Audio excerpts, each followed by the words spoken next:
Welcome to Wicked Week here at Darkcast Network.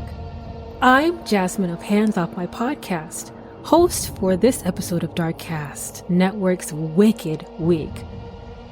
Double, toil and trouble, fire burn and cauldron bubble. You guessed it, this episode is all about witches.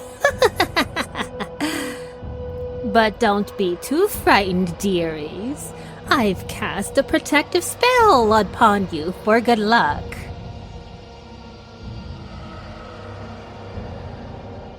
Hey everybody, welcome to Sinister Story Hour. My name is Steph.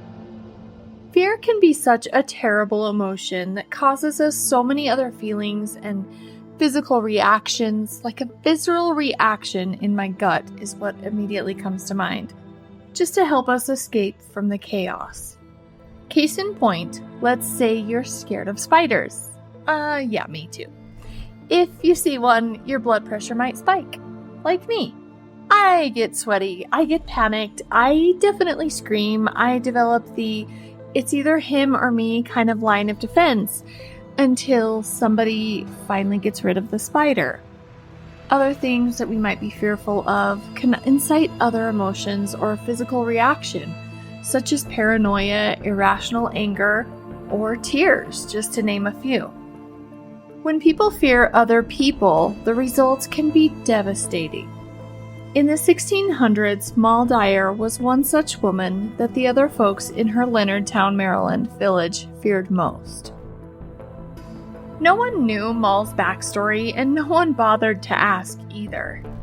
Instead, they made up stories about Moll, which is so common even today in 2023. We do this all the time. We haven't changed. Stories that once she was a beautiful lady who was born with a silver spoon in her mouth and the spoils and riches of a well-to-do family, a handsome young suitor that had come to call on Moll and she was smitten. But the young man met with a treacherous fate, and Moll was left heartbroken. Now the villagers considered Moll an old hag, and since no one bothered to get to know her, the other townsfolk grew to fear and hate the old woman. Unless they needed something from her, that is. See, Moll was widely known as a healer. If an outbreak of influenza hit the village, everyone and their Uncle Fred went to see Moll for recovery. Moll lived in a ramshackle house, and her looks were mostly the reason that the other townsfolk shunned her. She stood tall, and she had a long gait. Her gaze when she looked at you was cold and baneful. The citizens of Leonardtown were positive that Moll was a witch. During the summer months, Moll would walk around the town gathering weeds and herbs that she would find to make teas and tinctures. She would sometimes ask residents for small handouts. Most dared not to deny Moll for fear that she would put a curse on them. In the winter of 1697, a bitter storm hit in February. The villagers were getting sick and dying. In spite of the many years that Moll had helped to heal the townsfolk, this year was different.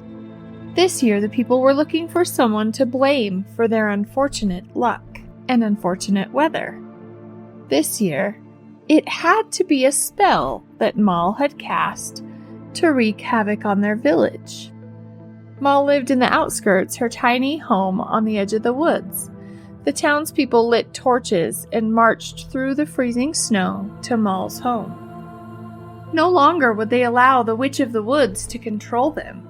The angry mob used their torches to light Moll's humble shack ablaze. Moll, who was terrified of the townspeople who turned on her suddenly, ran from her home into the woods. Satisfied they had destroyed the town witch forever, the villagers returned to their homes. They could now rest easy that the root of all their troubles was gone. There were no immediate signs of Moll's existence after the shack burning incident.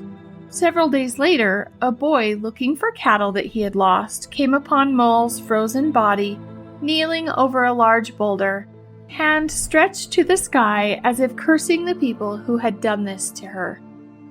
The boulder she had died on has been preserved and lays in front of the Leonardtown Colonial Jail. It is said that there's an impression of her knee and hand still upon the rock. There are tales of Moll's spirit haunting the land that she died on. And honestly, I would haunt it too. Her spirit is most active on freezing cold nights. One last tidbit, the story of Moll Dyer is said to have been the inspiration for the movie The Blair Witch Project. Again, this is Sinister Steph of Sinister Story Hour podcast. And thank you for listening. Have a very witchy Halloween. Hey, I'm Autumn from Autumn's Oddities, and please enjoy this spooky tale that's Sleepy Hollow adjacent. I give you The Witch of West Nyack. In the hamlet of West Nyack, 6 miles from Sleepy Hollow as the raven flies, there is a historic marker at the site of the last witch trial in New York State, one Jane Caniff. Some versions of her story use the name Hannah instead of Jane. Others recall local Dutch farmers referring to her as Naut, I don't understand that, Caniff, N-A-U-T, Caniff, which was a salutation of unknown meaning and origin, so I have no answers for anyone. Whatever her given name was, descriptions of Caniff are wildly cartoonish. Like so many accused witches, Caniff was just a marginalized person living on the edge of society. Pretty much every witch ever. In early 1815 or 1816, Clarksville, as the hamlet was known then, nearly everyone was bound by ties of blood and marriage, much like the movie Sleepy Hollow. Any newly arrived stranger became the subject of gossip and rumors. Jane almost invited suspicion. Twice widowed, she was an aged woman living in an unpainted rickety house with her only child, a black cat, and a talking parrot. Unlike her plainly dressed neighbors, she wore bold colors and kept her hair in unconventional ways, and she led a mostly solitary existence. So it's just this eccentric woman. She doesn't have a husband because she's widowed. She's living in an unpainted house, God forbid. And of course, she's a witch just because she doesn't do things like everybody else. From her deceased husband, a Scottish physician, Caniff had learned enough about herbalism to concoct effective cures for what ails you, I guess. And adding to the matter, her son, Tobias Lowry, was also as eccentric and antisocial as his mother. There was no single act that provoked the witch trial. Rather, it was the accumulation of suspected misdeeds that turned the community against her. Local housewives who found it difficult to churn a proper butter would discover upon emptying the churn a horseshoe branded into the bottom. A prominent member of the local church passed a sleepless night due to the incessant lowing of his cows. At daybreak, he found his best milk cow inexplicably standing inside of a farm wagon. From that time forward, the cow would produce no milk. Never mind that, a little heat on a cold morning would help butter to set, or that the farmer's dog was known to harass the cattle. The cause, they assumed, was surely witchcraft, and all eyes turned toward Jane Caniff. A later historian surmised that neither a legally appointed judge nor the dominie of the local Reformed Church would do anything but laugh at such a charge. Suspecting as much, the local citizens took the law into their own hands because this woman has done absolutely nothing wrong. There's not even a shred, an ounce, like the tiniest little bit of proof. But they decided just because she's a little bit different that she's the one making their butter not churn and putting a cow in a cart, really. Like, this is something to try a person over? I don't think so. Only upstanding citizens, of course, would be allowed to act on such a serious charge as witchcraft, resulting in nomination of the resident physician for judge and a jury of neighboring farmers. In the early 1800s, medical practice was, as we know, a far cry from today's industrial medicine. So was the physician judge truly impartial? Or was he pissed that he had competition from a more competent female practitioner? Like, medicine back in the day was absolutely nothing. Whatever she was doing was probably helping more. They were like, you got ghosts in your blood, do cocaine about it. I'm going to put a leech on you because your butt hurts. I don't know. It's all very scientific. It's not, actually. But the good citizens held a secret meeting at Pye's wood mill, or wool mill, sorry, weird words, wool mill, at which they decided the test would be the ancient practice of dunking, in which the alleged witch is bound by hand and foot and thrown into a body of water. We know it. We've seen it a million times. In earlier times in Western Europe and also America, an alleged witch who floated would be found guilty of witchcraft and executed. If the alleged witch sank and drowned, well, the innocence of the unfortunate defendant would be beyond doubt. She's not guilty, but she is dead. So guilty or innocent, the accused did not survive the trial. It's just a double-edged sword. There's no winning. So Caniff was apprehended, she was bound hand and foot, and carted off to the nearest pond. But before she was cast into the water, a separate group of locals happened upon the gathering, if you want to call it that. Other counsel prevailed, and instead of the water test, the jury decided to use the enormous flour scales at Auert Polhemus's grist mill to weigh Caniff against a Bible. I've never heard of this witch test. This is a new one for me. And this was no regular church pew Bible just weighing a couple of pounds. This was a Dutch family Bible with a capital B. The great book was itself huge, covered with wood boards and bound in iron with an iron carrying chain. It's very high fashion. It is couture. If outweighed by such a hefty tome, she would be a witch beyond doubt and suffer accordingly. Yeah, so they wrapped a freaking massive Bible in wood and iron chains simply to make it weigh more than her. And against her protest, Caniff was put in the scales and weighed. Writing in 1886, Frank B. Green very dryly observed, quote, weighing more than the Bible, the committee released her, amid the ominous shaking of heads at the decision of the judges. Her persecutors were threatened with an action at law. So it didn't work, even though they wrapped this Bible in wood and iron chains. She apparently weighed more than it. Good for her. Caniff was released, ending the inglorious last witch trial in New York State. Or did it really end there? A short time later, one of Pye's children is alleged to have met a gruesome fate at the wool mill where the committee had first plotted the witch trial. Through some accident, a large wooden hammer weighing hundreds of pounds, which was used for beating out wool cloth, fell on the child, crushing and killing him. This was, of course, attributed again to Jane Caniff for her brutal treatment at the hands of her, zealot neighbors. Nothing remains today of the Polhemus Mill, formerly the De Clark Mill at the southwest corner of Grammons Road and Strawtown Road. Just a historic marker noting its historic significance as the site of the last witch trial in New York State. I hope you enjoyed that spooky short tale. And if you like what you hear, you can hear more episodes released every Tuesday and Friday on all podcast platforms. Thank you for listening. And remember, if it's creepy and weird, you'll find it here. Hey, everybody. This is Josh. And this is Jamie. From the Paranormal Peeps podcast. And we are going to talk vampires. Yeah, so normally we do mostly ghosty stuff, but it is spooky season and we're going to branch out just a little bit. Because, after all, it's fun. It is fun. So we are going to talk the legend of Sava Savanovich. Interesting name. That's a mouthful. It is a mouthful. It is also Serbian. Yes. So the story of Sava Savanovich is one of the most famous and fascinating folktales from Serbia. It is a story of love, loss, madness, and ultimately the supernatural. The legend of Sava is one that has been deeply etched in the cultural memory of the Serbian people and continues to be retold to this day.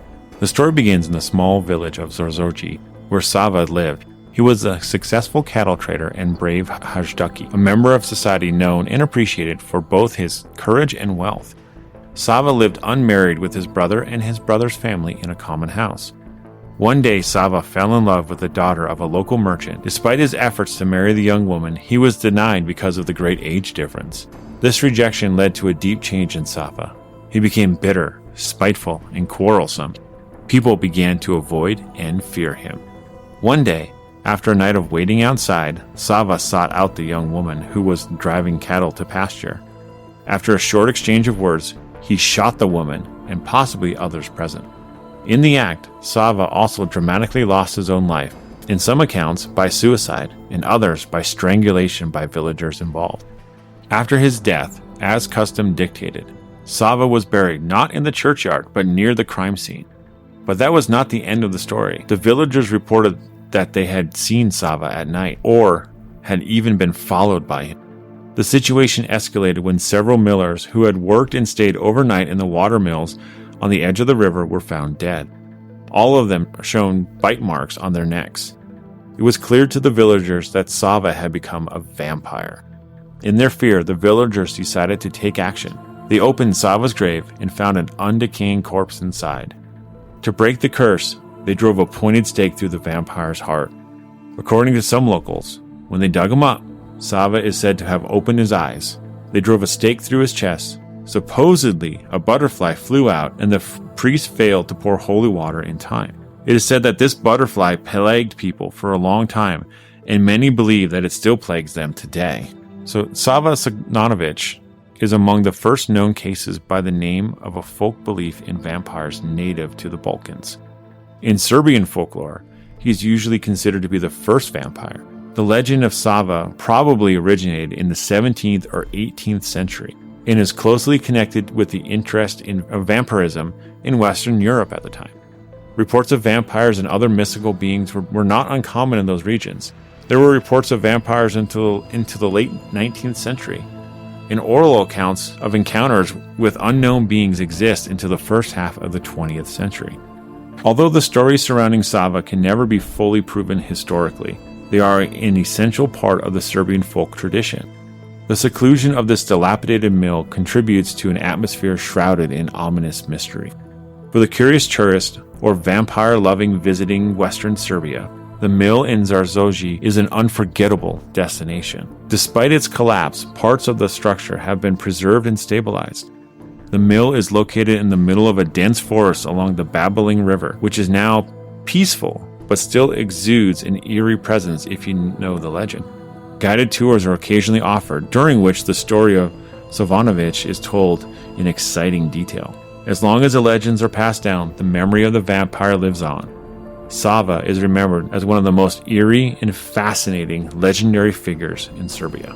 Wow, pretty cool. It would be really neat to be able to travel there and go see what's left. Yeah. Of the structure. Yeah, there's not much left. It's just like a little like shack almost sitting by the river. Yeah. It'd still be really cool to go see. It would be. I mean, we hear these stories, we read these stories, you know, they've been passed down generation through generation. To be able to go and get a visual, even if it's not much, of where it supposedly took place and all that, and to know the story behind it would actually be really cool. It would be really neat. Yeah. I can think the one part that is really strange and isn't explained at all in the story is that butterfly. Yeah, what's with the butterfly? Like, butterflies are supposed to be like the transformation into something great. Right. It's the metamorphosis of one's from child to adulthood, or from something minute to something beautiful. Yes. And the struggle that takes place, you know, to transform. So I'm not sure where the butterfly comes into play or what that would mean or symbolize, you know? I don't know. I just get this picture of Bart from The Simpsons going, nobody would suspect the butterfly. Maybe that was him escaping in the form of a butterfly, and the priest forgot to spray it with holy water. He sprayed it too late or not in time. Yeah. So, I don't know. Curious. It is very curious. Yeah. But, you know, I think of all stories, like vampire-wise, I've never heard this story. Me neither. So, it's very appropriate for spooky season. It is. And everybody, if you enjoyed this story, come find us out on Paranormal Peeps Podcast. Yeah. Come give us a listen, and happy Halloween. I'm Dawn from Scottish Murders, and this is the story of Christian's Coven. In the early 1700s, the daughter of the Laird of Bargarin, Christine Shaw, was a Scottish industrialist and was widely regarded as being the founder of the thread industry in Renfrewshire in Scotland. This was after Christine travelled to the Netherlands and observed the spinning techniques there, along with seemingly smuggling some of the necessary equipment back to Scotland in her luggage. This allowed for the spinning of a more durable and whiter yarn of thread known as Bargarin thread back home in Renfrewshire. However, it would be the spinning a yarn of a different kind as a child in the late 1600s that would also carry the Bargarin name, but in a far darker and shocking way. The late 1600s were just a decade or so before those beginnings of the Renfrewshire thread industry, but would seem like centuries before in comparison, where fears were more primitive and the people persuaded more easily. In 1696, it would be in Paisley in Renfrewshire where a young 11-year-old Christian Shaw would become part of a thread of events which would shock then and echo through the centuries to now. Christian, as the daughter of John Shaw, who was the Laird of Bargarin, led a relatively privileged life living in Bargarin House. This included her father and landowner keeping servants. And one day, Christian saw one of the servants, Catherine Campbell, stealing a drink of milk, and so she reported this to her mother. When the servant, Catherine, discovered what Christian had done, she cursed the young girl by wishing that the devil would haul her soul through hell. This could easily be dismissed as an offhand remark delivered in anger if this had been, in the later industrial age of Renfrewshire, that the older Christian herself would help start, but this was a very different Renfrewshire of Christian's more sensitive youth. It would be a few days later when Christian Shaw encountered Agnes Naismith, an elderly woman described as being addicted to threatenings, who lived alone and was known for speaking her mind, and she inquired how Christian was feeling, to which Christian replied she was feeling fine. However, the day after the encounter with Agnes asking about her health, and a few days on from the curse from the servant Catherine, Christian fell ill. She began to have seizures, at times was unable to see or hear, and her body would extend or contract violently. She was clearly no longer feeling fine. However, as her illness progressed, so did the nature of her symptoms, which went from those not unlikely of a serious illness to others which included apparently spitting out feathers, her own hair, carcasses of small animals, and even something that wouldn't seem out of place in her later life, pins. Whatever was really happening, Christian's parents would have been rightly concerned for their daughter, but they believed that she was cursed. This was seemingly confirmed in their eyes when for a short period Christian recovered and told her parents she could see the family's servant Catherine, who had stolen the drink of milk, and the old woman Agnes, of whom people at the time would have accused of being a witch, stabbing at her sides and threatening to cut her open. It would be 2 months before Christian Shaw's parents, concerned for their young daughter's health, would head the 11 miles or 18 kilometres to Glasgow to see the skilled physician Dr. Matthew Brisbane. You would assume that a visit to the more rational doctor would help find out the true cause of Christian's poor health, but instead it was stated that while in his surgery, Christian spat out a coal cinder as large as a chestnut and almost too hot for Dr. Brisbane to handle, which caused the doctor to state that her symptoms were beyond what is normal or natural. Many other fantastical symptoms exhibited by Christian included citing scriptures and concepts beyond her years, seeming to fly unaided across her classroom, and picking up a glove without using her hands. She would even at times plead with her unseen Catherine Campbell to resume their friendship, which had ended due to her reporting the theft of the drink of milk to her mother. A week after Christian and her parents had visited the doctor in Glasgow, which had produced no true explanation for their daughter's affliction, Christian did recover, albeit briefly, before her fits returned, but this time more violent than before.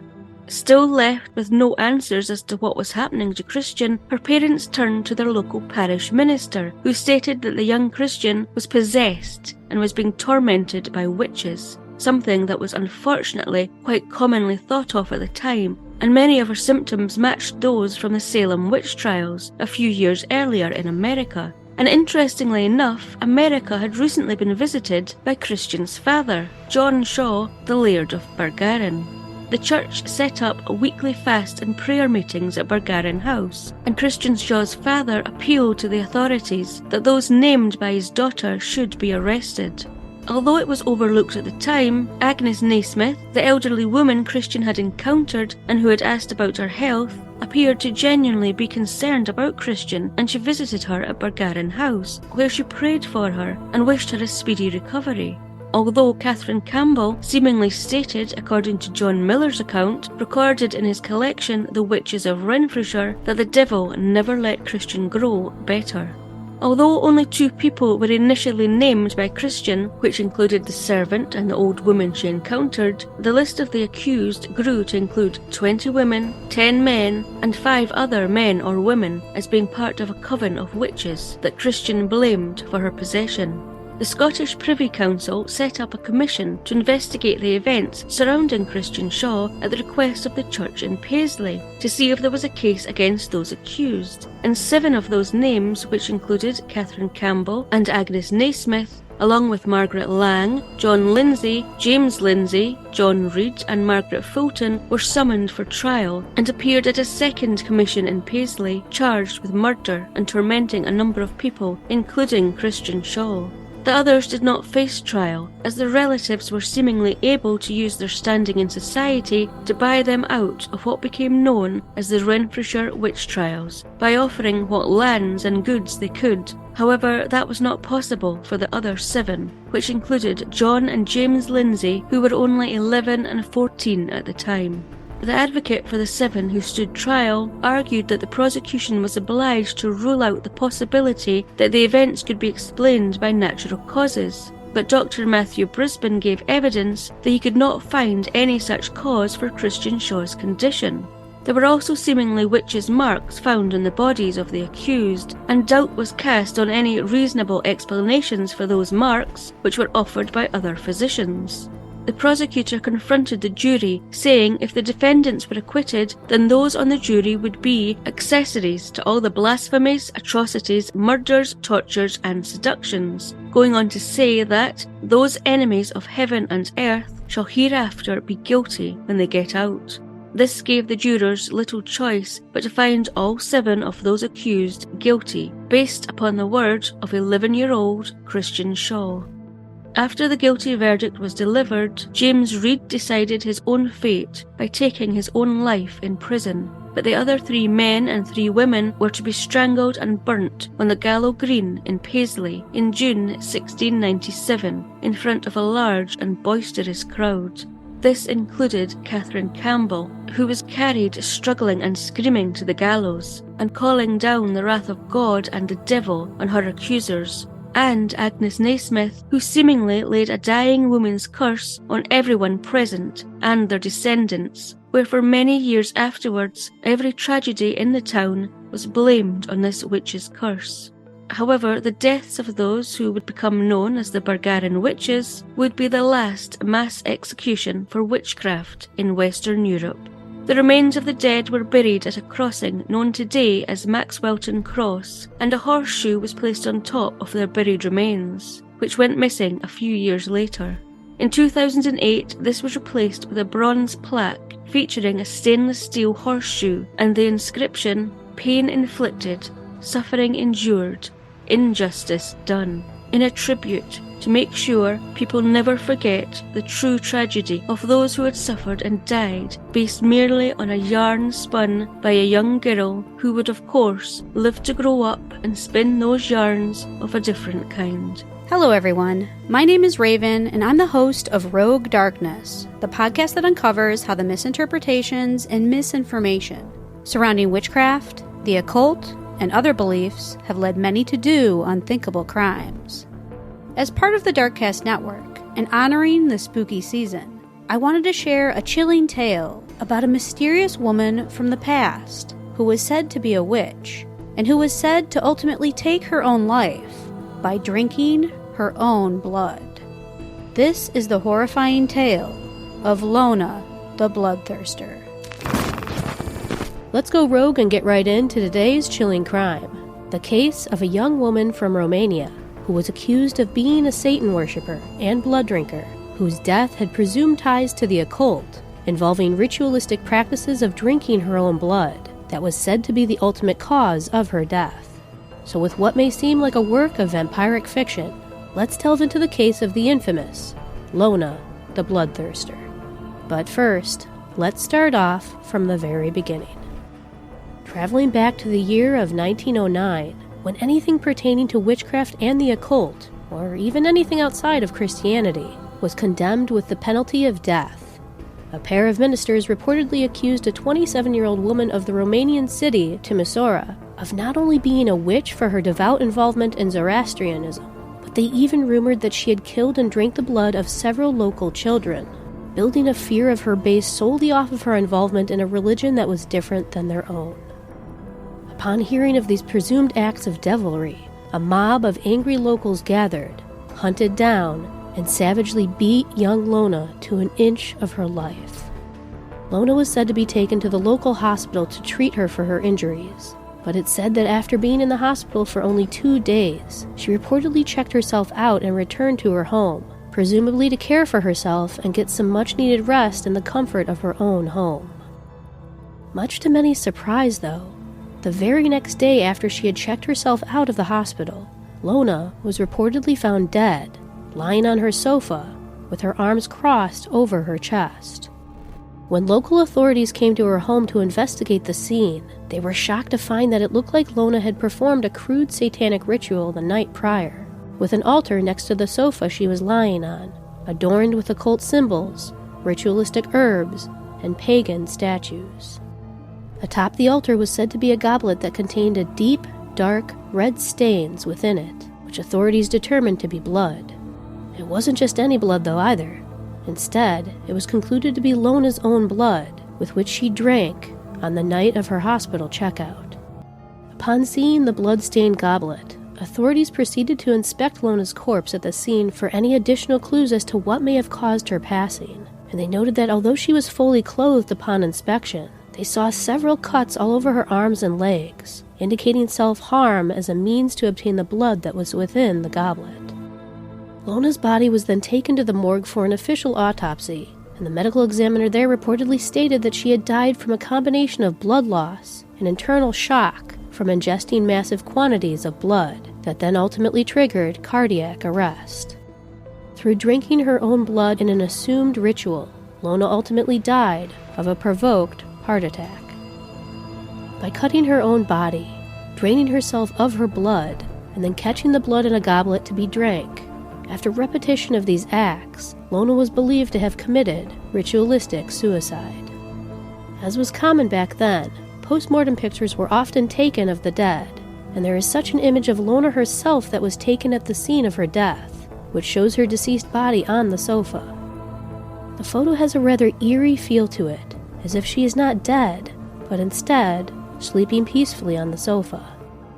Many people claim that the photo is cursed, and that many who post the image online or through social media have said to have nightmares thereafter, or have woken up to find their body covered in bruises and scratches, much like how Lona's body was found due to the beating she endured and the self-inflicted scratches from her ritual blood draining. To add a twist to the seemingly grim tale, the actual validity of such a story revolving around the photo is very much debated to this day. Records of such a person, named Lona Constantinescu, is incredibly hard to come by, leaving many to speculate that the tale was actually a fabrication of possible real-life events that may have occurred in the time frame. Another common point that skeptics of the story point out is that on the post-mortem photo of the presumed Lona, the lady within the photo clearly does not look like someone who had been brutally beaten a few days prior. Rather, as mentioned, it looks like a young woman who is peacefully sleeping on a sofa. The actual name and story of Lona the Bloodthirster can, at the time, be traced back to an anonymously written poem by an author only known as Unholy. The title of the poem being called Lona the Bloodthirster. The poem recounts the horrific story of Lona's beating and unfortunate death, yet the validity of such a person actually existing is still very much unknown. The poem goes as follows. Lona Constantinescu died in the autumn of 1909. Her cause of death? Ritual suicide. By purposeful ingesting of large quantities of her own blood. stated and concluded the official autopsy and coroner's reports. Timisoara, Romania, Octumbrie 23. She called it the Communion of the Saints. 27-year-old Lona was laid to rest in a private ceremony. She was known to many throughout the township of Timisoara in western Romania as a witch and an idolater. Many feared her. Many knew the stories of alleged hemoingestion and unknown strigwequa in the wood. She was considered against by 2 Christian ministers and their wives to drive out the devil from their midst and cleanse the northern gods from among us. Just before dawn on Octumbrie 21st, she was dragged from her home by a mob and beaten near unto death. She spent the next 2 days drinking continually from the communion glass. Both ministers and their wives were dead before the end of the year. If you enjoyed this spooky story, then please be sure to check out Rogue Darkness, wherever you listen to podcasts. Until next time. Hey there, I'm CJ with Beyond the Rainbow, True Crimes of the LGBTQ. While over in America, witches were on trial and being hanged when found guilty, in Europe, things were just a little bit different. Oh, the persecution of witches was still prevalent thanks to the Catholics' and Christians' fear of demons. Tens of thousands of women were being gathered and slaughtered for being witches. And heavens forbid a woman was born a lesbian and like the ladies. If she did and took a female lover, it had to be the work of a demon or the devil himself possessing her. Although sexual identity wasn't really a thing back then, at least not what we know it as today. There were no labels, just feelings and attractions. If a person was born gay and had same-sex attractions, they knew to hide it because anything that was not considered societal normal was demonic. Funny, not much different than today according to some people. The purging of witches in Europe started in the 1400s, and it continued on through the mid-1700s. Witch hunters, many who were clergymen, would seek out women with what they deemed to have unusual behavior.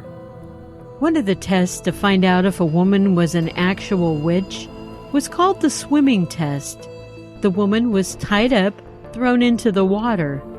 If she drowned, she was not a witch. She was dead forever, but at least she wasn't a witch. If she fought and was able to unbind herself and get out of the water, or if she figured out how to float and stay alive, she was a witch who had helped to escape from the devil himself. Now, I personally would have considered that woman a badass if she was able to survive, but not the folks back then. They burned these women at the stake. It sounds like if you were suspected of being a witch back then, you were damned either way. There's some very heinous murders of presumed witches in the world's history for sure. In the English Channels, a fight ensued between Protestants and Catholics. 3 Protestant women presumed to be witches were tied to a stake and lit afire. As the fire started to burn, one of the women gave birth. The baby was pulled from the fire at first, but then it was tossed back in because it was believed to be a descendant of the devil. There was a woman named Katharina Henno in Germany. Today she would be considered a successful businesswoman, but back in the early 1600s, her being assertive was considered aggressive and manlike. In fact, many women who came across as too independent, they were forced to wear a muzzle in public. This would hinder the woman quiet. Katharina came from a family of successful politicians. She was born into her behavior, and if it wasn't in her genes, it was a learned behavior from her family.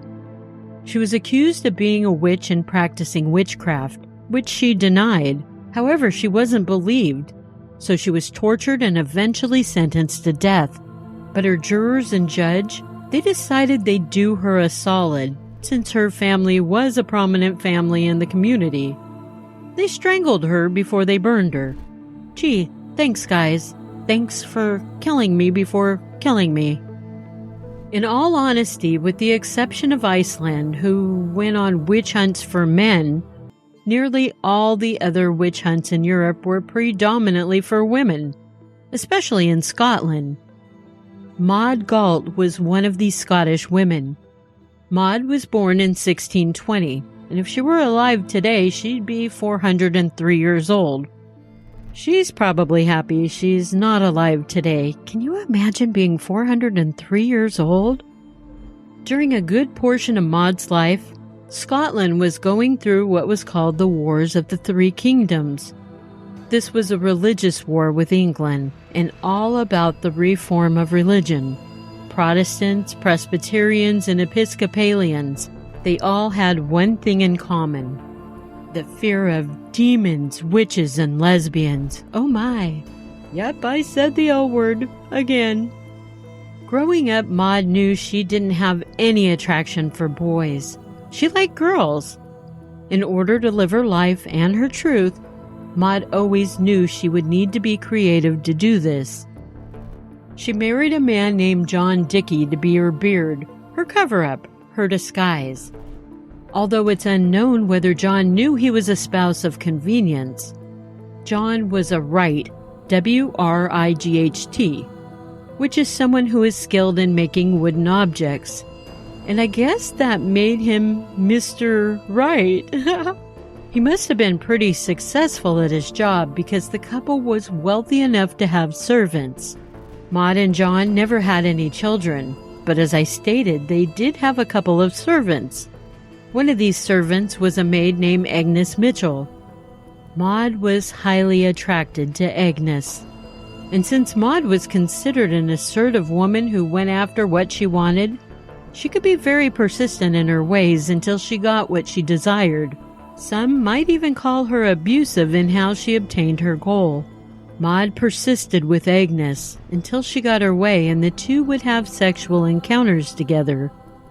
After a while, Agnes decided she just couldn't take what Maud was doing to her anymore, and she approached what is called the Kirk Sessions. The Kirk Sessions is simply local churches holding court and proceeding over alleged criminal acts. It's a process that still goes on today in Scotland. In Agnes's Kirk session, she spilled all about the acts her employer Maud was performing on her, including using a clay phallic piece to penetrate her. We call them dildos today, and thankfully they're no longer made from clay. Agnes actually brought this clay dildo in to show the people in the Kirk session. The church was astounded when Agnes passed around the clay phallic to show the court. Agnes claimed the shame of the injury done to her prevented her from reporting these acts to the proper authorities sooner. The church court felt that Maud was being sinful, trying to counterfeit a man by replicating his genitalia for a woman's pleasure. This had to be witchcraft. Damn it! You all know that means 99.9% of all women today practice witchcraft. Agnes went on to tell the court Maud not only raped her but other servants as well, including servants that worked for her neighbors. For the church, witchcraft was much easier to cope with than lesbianism. They dropped the allegations of rape that Agnes brought forth, and they decided to do their own investigation into Maud being a witch. Now, the end of Maud's story is very surprising and anticlimactic, I'm afraid. I fully expected her to be staked and lit on fire for her supposed sins. But it seems the church court dismissed her case. Maud lived to be a ripe old age of 50 in Scotland. I know that doesn't seem very old. But given it was the 1600s, and back then the average lifespan was only 35 years old, 50 was ancient. I hope you're all enjoying Darkcast Network's Wicked Week. This has been CJ from Beyond the Rainbow, True Crimes of the LGBTQ+, reporting from my Seabreeze Studios stables. And remember, it's not a crime to be gay, unless you're a murderer. Thank you for listening to this episode of Darkcast Network's Wicked Week. We hope you enjoyed Darkcast Network's witchy episode. Remember, life's a witch, and then you fly. We'll be back tomorrow with another great episode. This has been your host, Jasmine of Hands Off My Podcast. And remember, the magic within us is always greater than the magic around us.